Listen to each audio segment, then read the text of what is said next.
Amriteshware Namaha. Om Namah Shivaya. A very good morning, everyone. Today is an auspicious day, the first day of Ramayana month. I feel immensely blessed to start this year's Ramayana month with all of you. Let's have a fruitful time together in this webinar, the fourth one of our Mahabharata webinar series. Let's begin our session with a prayer. Dharani.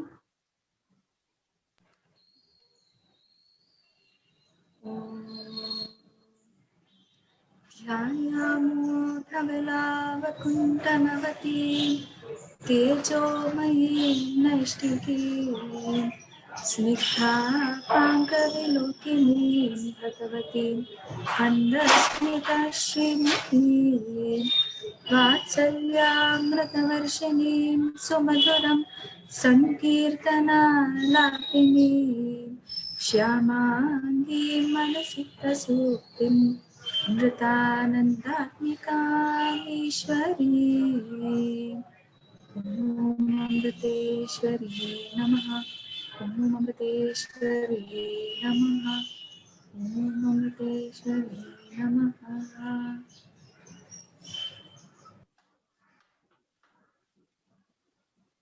Thank you so much, Dharani. I once again welcome all our enthusiastic Mahabharata learners to the webinar. Let me just begin by introducing you to our team. We are Amrita Darshanam, International Center for Spiritual Studies, Amrita University. The center is focused on study and research of Indian philosophy, culture, arts, literature, and society. It is also our goal to spread the wisdom of Indic culture to the whole world. This webinar and the Mahabharatam Upanayanam course is a part of this collective vision. We are constantly guided by a Chancellor Amma, Sadguru Sri Mata Amritantamayi Devi.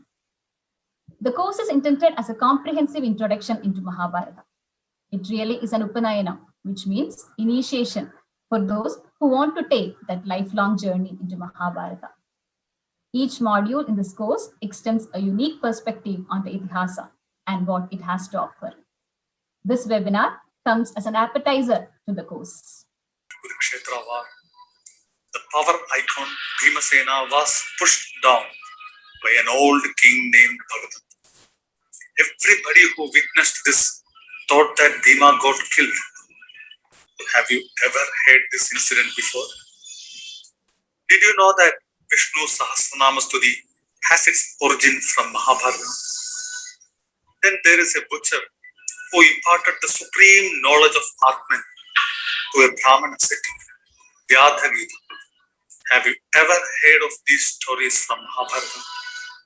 Well, Mahabharata is not just a family feud, as some would suggest. It is the story of a civilization. It has history.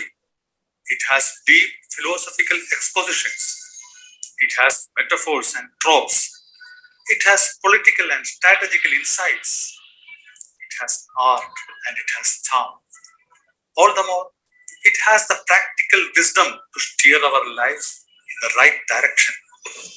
Guide our lives to the highest truth which all the Vedas extol. Amrita Darshanam, International Center for Spiritual Studies of Amrita University, welcomes you all to a 6-week certificate program on this grand Itihasa, Mahabharata Upanayanam. Get initiated into this ocean of knowledge. Thank you so much, Suraji. Now, I consider it my privilege to welcome Sri Murali Krishnan Ji, Assistant Director, Ernst & Young. He's a State Coordinator for Ayuth, Amrita Yuva Dharmadhara, the Youth Wing of Mata Amritantamayi Math, Kerala Chapter. I request Sri Murali Krishnan Ji to formally introduce and welcome our speaker. Thank you, Shruti. My humble pranams at the lotus feet of Amma. My humble pranams to all of you. I'm deeply grateful and humble to be part of this initiative. Thank you, Amrita Darshanam. And let me begin by congratulating all of you for the fantastic work you all are carrying out. Your efforts to carry out deep and extensive research in Indic culture and sieve out the profound pearls of wisdom and make it available to the larger community. And that's phenomenal. That's quite inspiring. This is the need of the hour, and may Amma continue to bless us, give you the strength to carry forward this mission. And today we have with us a distinguished personality who's delivering equally inspiring work in this area. I'm sure all of you will agree with me that there's no better reference than our scriptures to learn about, to learn strategic thinking, decision making, and equip ourselves with other life skills. And it is indeed a noble work to disseminate this information among the larger public. So without any further ado, let me welcome the distinguished speaker for the webinar today.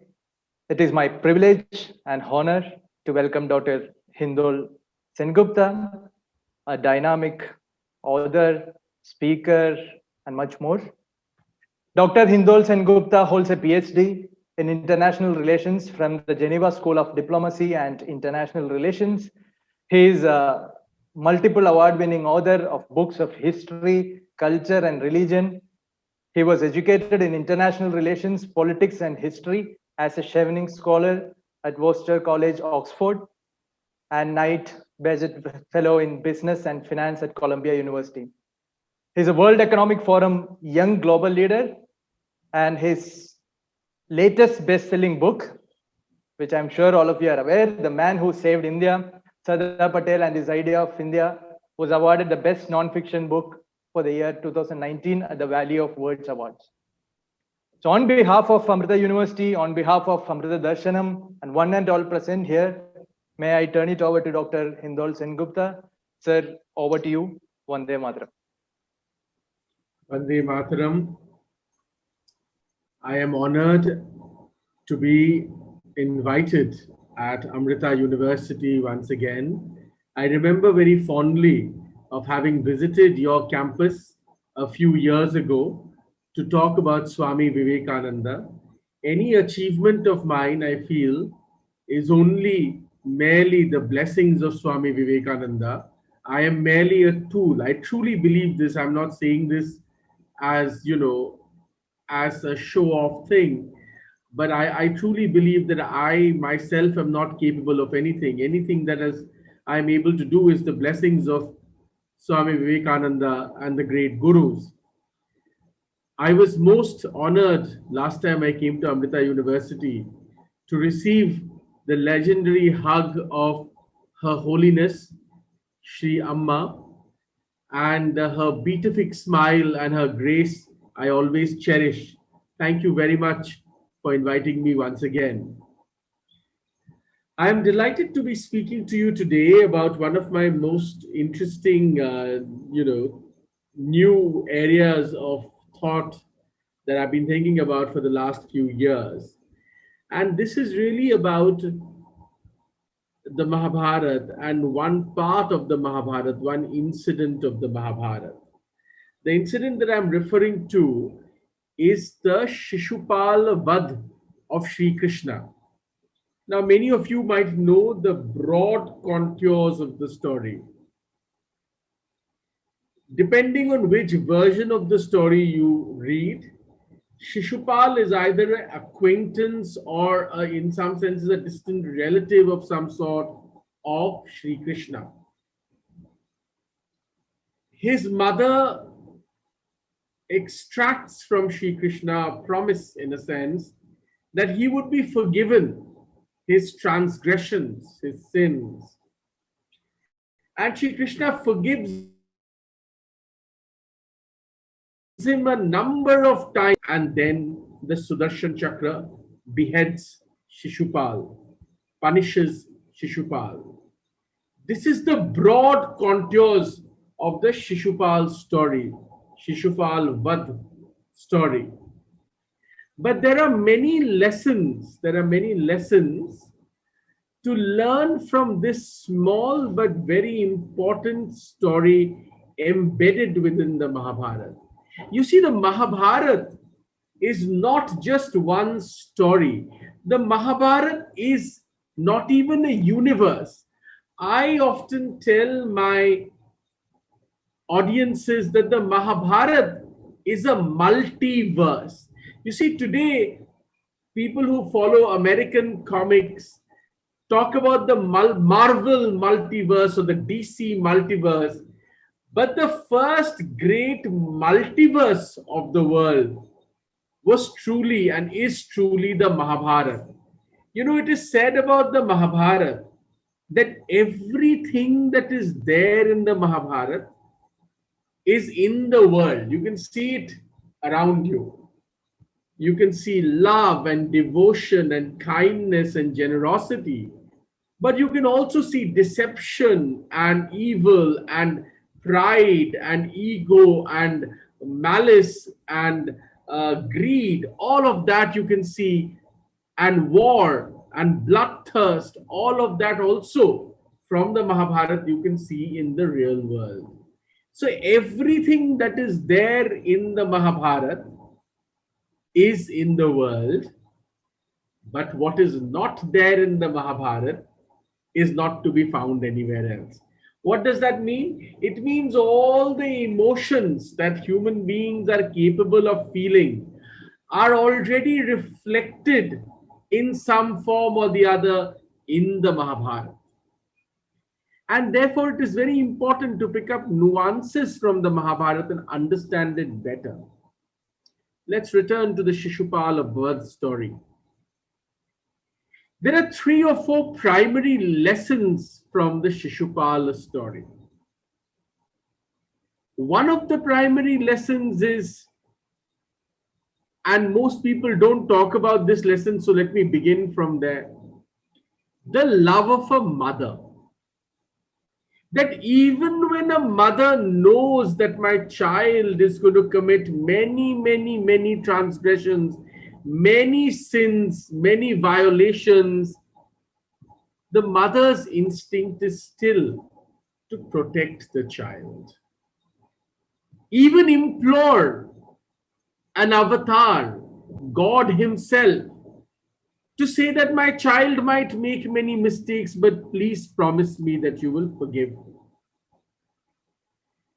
This instinct of what it means to be a mother at a time when there are so many conversations about parenthood around the world is a primary lesson to revisit and learn, not just as part of your educational learning, but as we Hindus would say, or as we Indians also would say, as part of our sanskaras, as part of our moral ethical code, as part of our life lessons, as part of our guide or code through which we live life. The kindness and the protection provided by the mother. Let me give you a little aside here. Somebody told me many years ago from the Harry Potter books how the great lesson of the Harry Potter books is the kindness of the mother. Because Harry Potter is finally saved from the attack of Voldemort because he's protected by his mother's love. And I told this person, why go to Harry Potter? You can find that lesson of mother's love in our own ancient scriptures and our epics. And one of the examples I cited was the Shishupala Vada story. That even when one knows that one's child is going down the greatest path of evil, insulting even God himself, a mother will still try to protect the child. This is the first lesson of the Shishupala story. What are the other lessons of the Shishupala story? The other lessons of the Shishupala story is God is willing to forgive, but that is not a zero-sum game. What do I mean by that? The divine, the avatars, the gurus, God himself or herself is encompassed with a endless, boundless sense of forgiveness, of giving people ample amount of opportunity to rectify themselves, of giving people love and forgiveness for their many transgressions, of giving people the opportunity to redeem themselves. God is here to offer forgiveness. God is here to offer a promise, as Sri Krishna does, that I will forgive and forgive and forgive until it becomes adharmic to forgive anymore. This endless bounty of love, this endless bounty of forgiveness is something that we must cherish, that comes to us from God above, and we must cherish. But we must never take for granted. See, this is a very important lesson of Hindu life and Hindu philosophy. Hindu philosophy, people say Hindu philosophy is non-violent. Some people say, oh, but there is also violent. Hindu philosophy is neither violent nor non-violent. What do I mean by that? Hindu philosophy doesn't begin by asking itself whether it should be violent or non-violent. Hindu philosophy wants to take every human being to their greatest point of absolute bliss within, which means spiritually the highest point that you can go to. The realization of the divinity within you. Swami Vivekananda said every soul is potentially divine.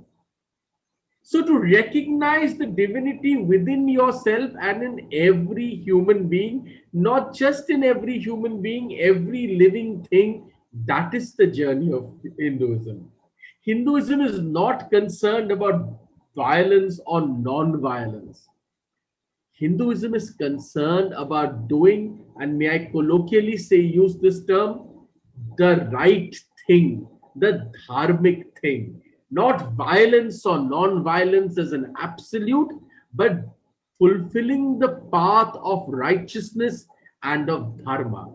That's the core code of Hinduism. So Shri Krishna's forgiveness is boundless for us. It has no limits, as it were. And the forgiveness continues and continues and continues. The only boundary and limit is when it crosses over and becomes adharmic. The great fatal flaw of Shishupal, which all of us have within us and we must conquer, is that we take God's love and forgiveness for granted. We are willing to push the boundaries of the forgiveness and the mercy of the divine again and again and again to such utter limits that we risk crossing over to the path of adharma. And then it is not possible even for God himself in the form of Sri Krishna to forgive us, because to forgive then would violate the principles of dharma. That is a great lesson from the Shishupal story. Why do we cross such boundaries? Why do we break so many barriers that keep us away from adharma? Why are we so determined to insult even God himself and commit crimes which are adharmic? Well, because the simple reason is we have spent very little time, if at all, in trying to discover the real spiritual being within us. We are so caught up with material desires, with material quarrels, with ego, with hatred, that we have never spent enough time to really delve within ourselves and understand that wonderful question. You know, Ramana Maharishi, the great sage, said that the most important question to ask about ourselves is, who am I? Shishupala, ladies and gentlemen, clearly did not spend enough time asking himself, who am I? Because if he would have spent enough time asking himself, who am I, he would have seen the light of Sri Krishna even inside him. Because of course, God's love and the light of Sri Krishna is within all of us. There is not a single one of you who is not touched by the love and the light of Sri Krishna. Not one of you. And yet, because we are feeble, because we are so caught up with the worldly self, so caught up in our material desires, so caught up in our greed, so caught up in our egoistic battles, that we never spend that few very urgent moments to contemplate Sri Krishna within ourselves. Not just in a temple, but Sri Krishna deep within us. And that is the great mistake of Shishupala. That is the great mistake of Shishupal, because Shishupal is never able to see, as he attacks Krishna again and again and again, that Krishna is not only outside him, Krishna is also inside him. Because there is nothing in this entire universe that is not Krishna. That there is nothing in this entire universe that isn't immersed in the love of the divine, in the love of God. And Shishupala himself is not away from that. But he is not able to see that. The last lesson that we must consider very carefully about the Shishupal Vad story is the moment of Shishupal's punishment, when the Sudarshan Chakra, the great discus of Sri Krishna, severs the head of Shishupala. There are some beautiful paintings about this. Let me see if I can show you one of the beautiful paintings of this incident. It is a beautiful incident that talks about this. Let me see if I can share my screen. No, I can't share my screen. Okay, fine. But please go and see. Our artists, our great artists from time immemorial, many of them have depicted this beautifully. And you will see some beautiful paintings of that. The moment when Shishupal is punished is a moment of punishment, of course, but it is also a moment of liberation, of mukti. Because when you read the story of Shishupal and you see and you imagine the Sudarshan Chakra cutting his head off, there is a metaphor there. Of course, Shishupal is being punished for his transgressions and for crossing over to the path of dharma. But in cutting off his head, there is another lesson. What is the root of all our problems, ladies and gentlemen? Our mind. We are trapped by our mind.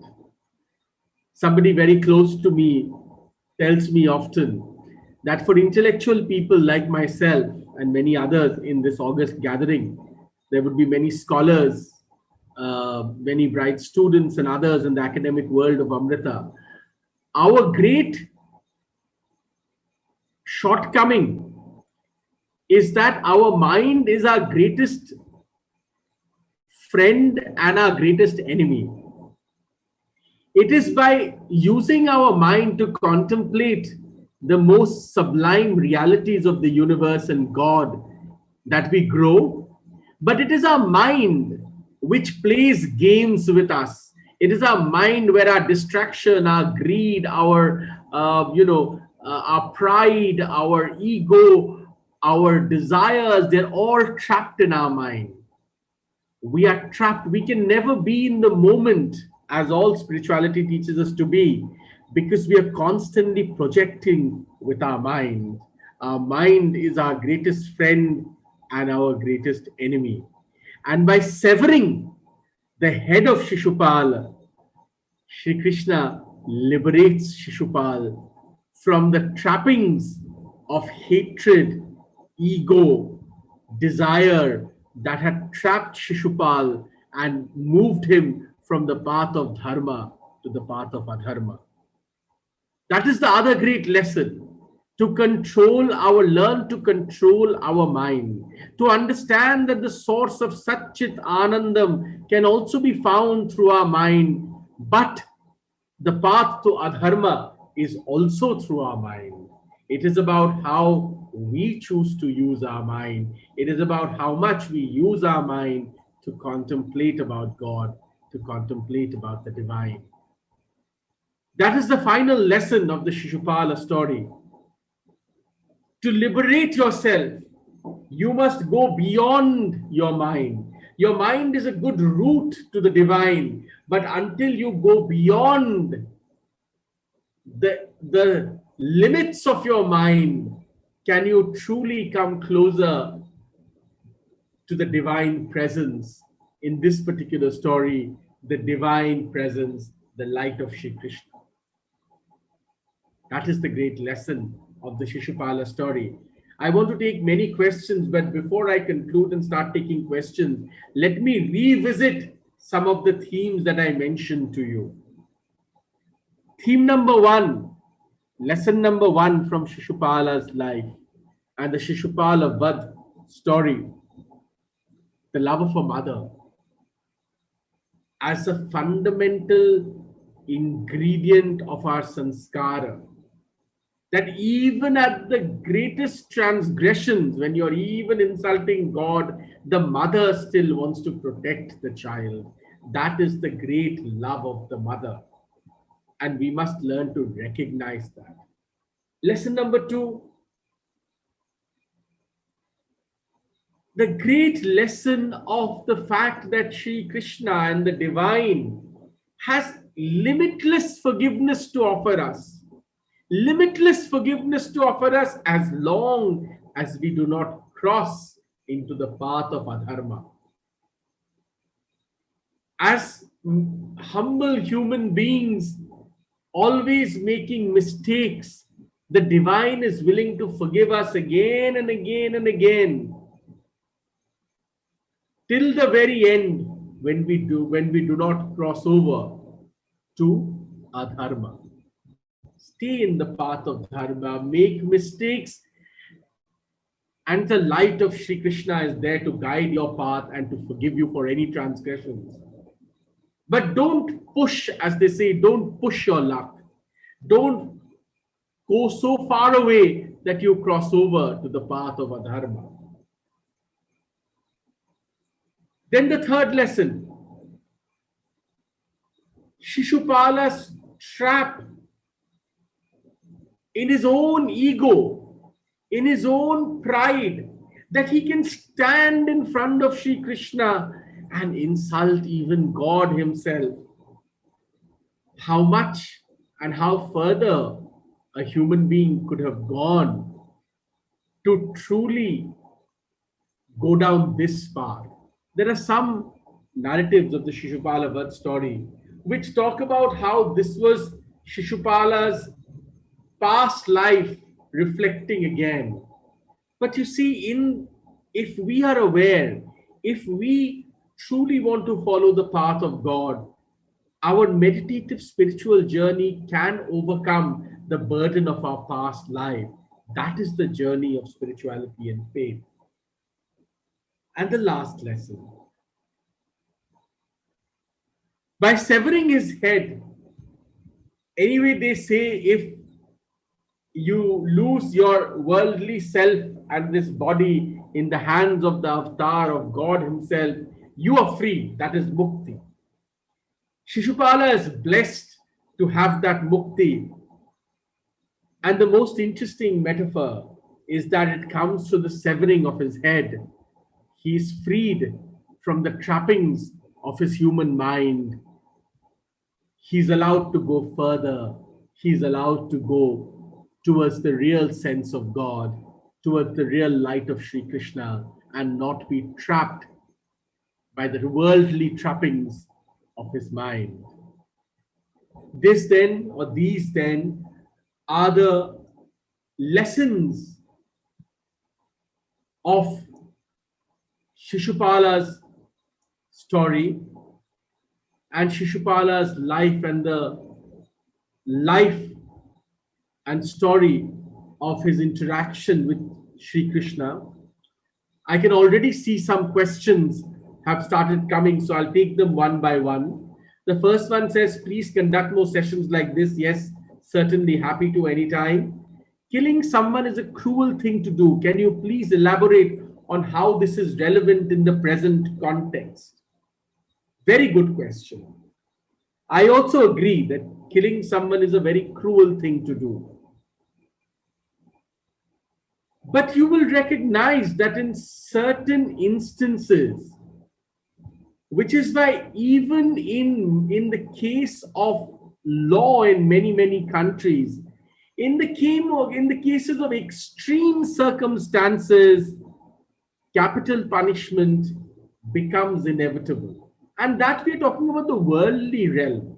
Here we are talking about an entirely different metaphor. We are talking about the interaction of a man who is destined to make transgressions not against another human being, but against the avatar, against God Himself.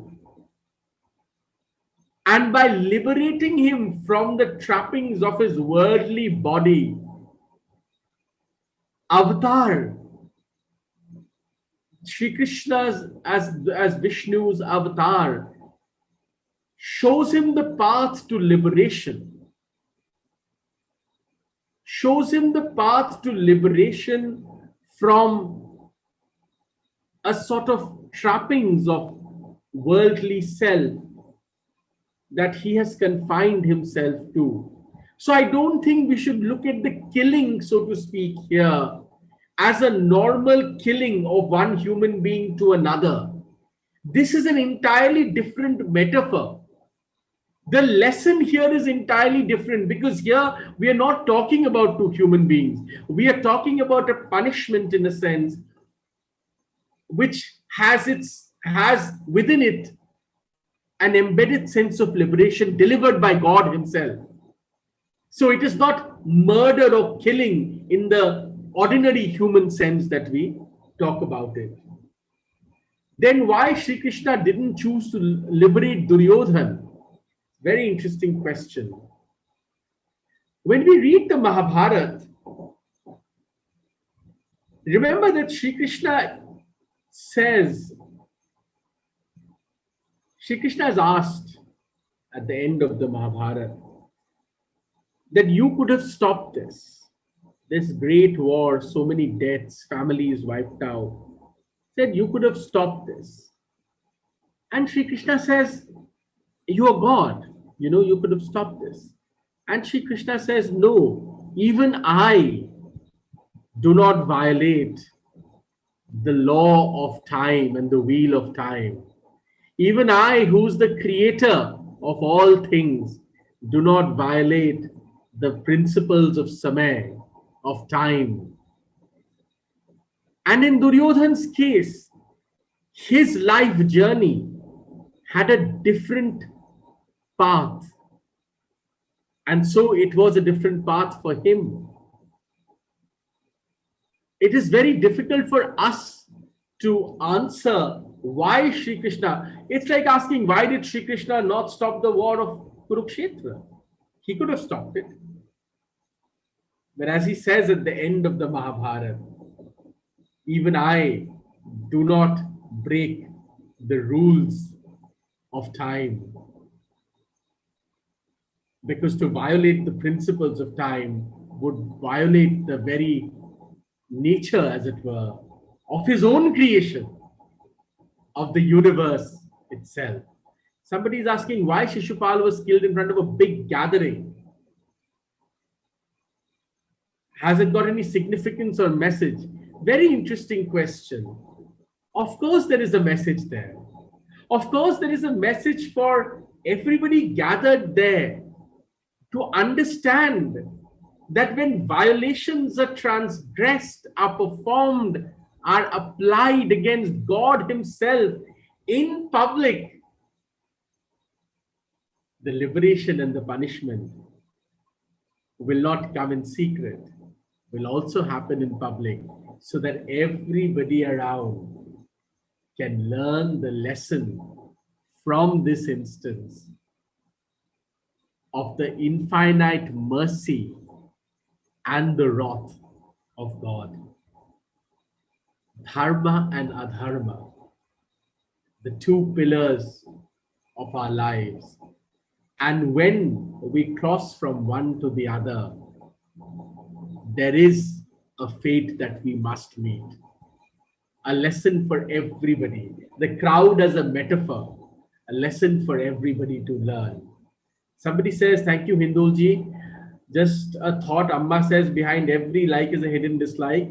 So also, is it true that behind every great dislike is hidden a known, perhaps even greater conscious admiration? And due to this constant remembrance, although stemming superficially from a space of dislike or hatred, is actually housing deep love within? Very, very interesting question. The laws of spirituality teaches us that when we hate someone or something, we recognize some flaw inside ourselves in that person or that thing. That's why we hate it. Hate is a very strong, dislike is a very strong feeling. We feel it because we see in that thing, in that person, a part of us. Therefore, when we evolve, when we come to that point of spiritual evolution, where we realize that what we are, the divine self within us, is in every living thing, that's when we realize this hatred is completely useless, this dislike is completely useless.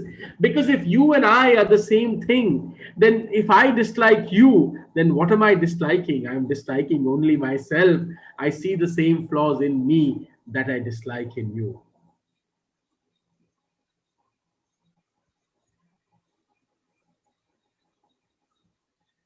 Isn't love or a mother's love also bound by dharma? So in case Shishupala's love, isn't that love selfish? This word selfish is an interesting word. You see, I think of a mother's love as so infinite, so oceanic. You know, in many of our spiritual imagination,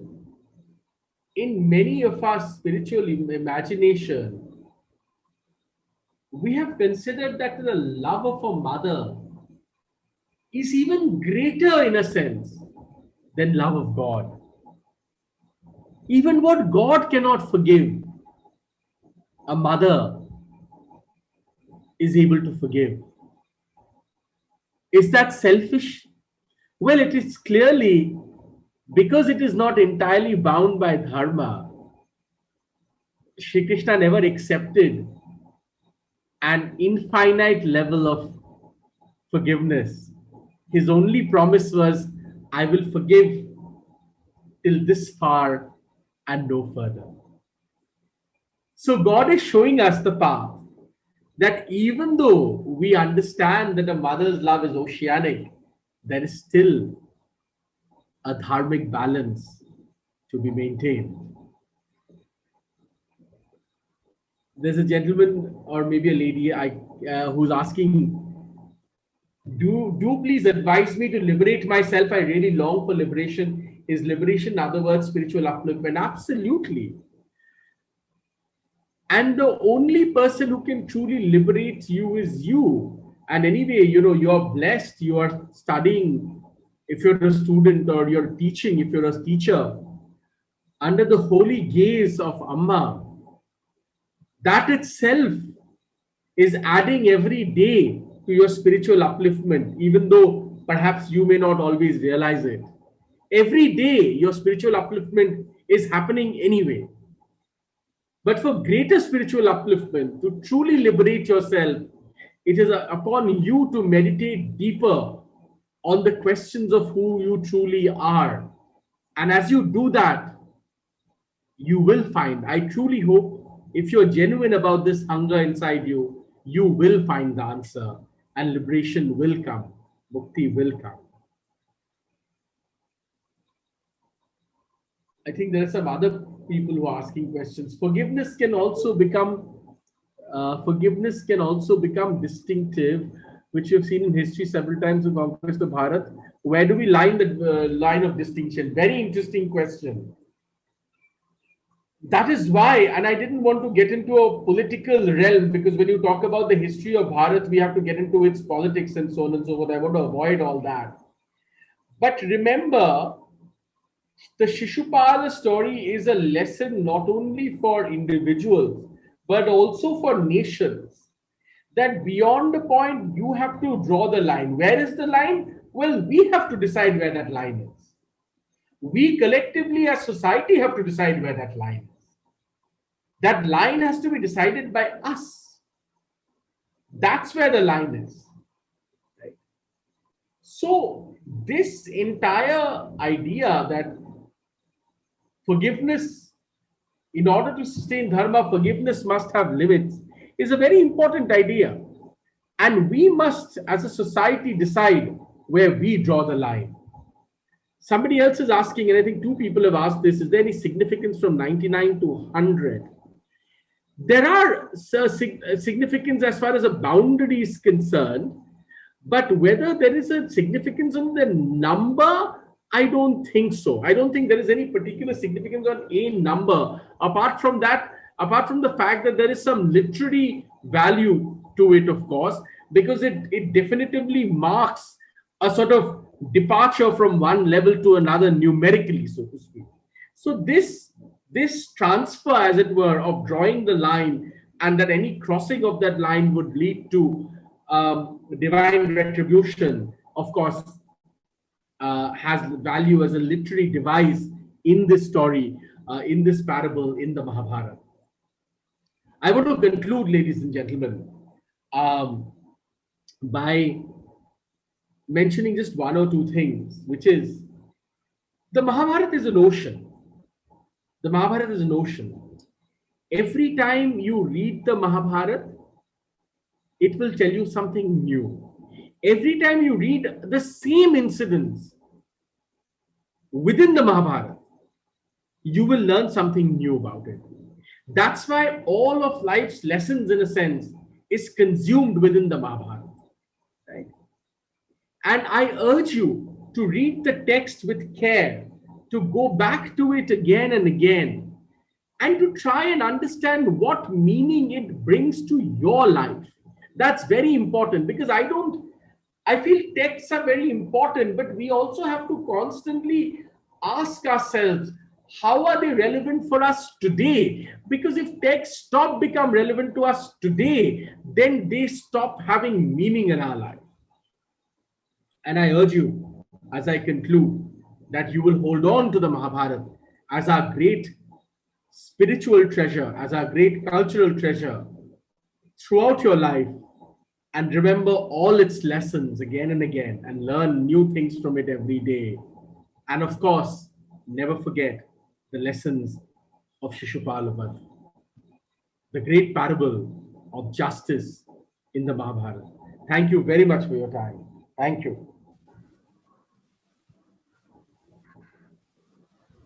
Thank you so much, Hindolji, for joining us today and giving us this wonderful session. I'm sure your talk has inspired our participants to take up the lessons learned from Shishupala's lives, as well as, most importantly, from Mahabharata as well. We also look forward to have you back at Amritapuri soon, not virtually, but maybe in person, if grace permits us all. I also thank our participants for your interest in learning Mahabharata. We are very excited for all of you who are about to take our course Mahabharata Upanayanam. Finally, most importantly, I offer my infinite salutations at the lotus feet of our mother, our teacher and Guru, Sadguru Shri Mata Amritandamayi Devi, who has blessed all of us with this unique opportunity to learn, to understand, to discuss, and to contemplate on Mahabharata. Now let us wind up our session with a prayer. ॐ लोकाः समस्ताः सुखिनो भवन्तु लोकाः समस्ताः सुखिनो भवन्तु लोकाः समस्ताः सुखिनो भवन्तु ॐ शान्ति शान्ति शान्तिः ॐ श्री गुरुभ्यो नमः हरिः ॐ Namah Shivaya. Thank you all. Thank you, Hindoji, once again. Thank you. Thank you.